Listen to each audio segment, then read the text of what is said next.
আসসালামু আলাইকুম। আজকে গায়েতপাড়া ইউনিয়ন ৪ নং ওয়ার্ডে যুবদল এবং অঙ্গ সংগঠনের উদ্যোগে ইফতার এবং দোয়া মাহফিলের উপস্থিত রূপগঞ্জ থানা যুবদলের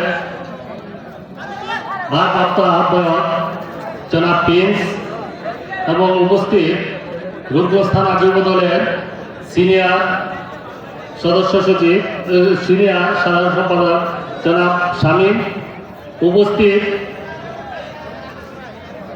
রূপগঞ্জ থানা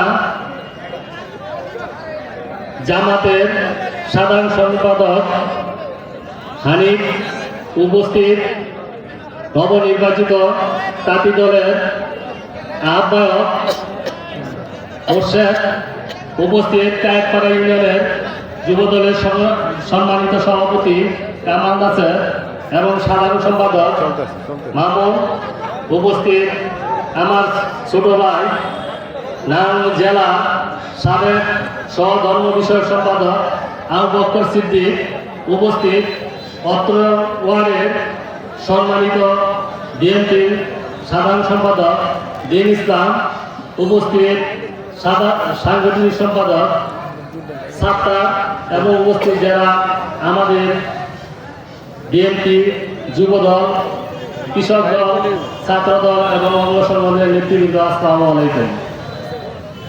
বিগত 17 বছর আমরা রূপগঞ্জের কোথাও ইফতার করতে দিত না। আমরা আল্লাহর কাছে হাজারো শুকরিয়া জানাই। আজকে এই মাদিনা এতিমখানা এবং মাদ্রাসায় খোলা আকাশের নিচে সবাইকে নিয়ে ইফতারে অংশগ্রহণ করতে পারছি। আমরা আজকে ইফতার পার্টি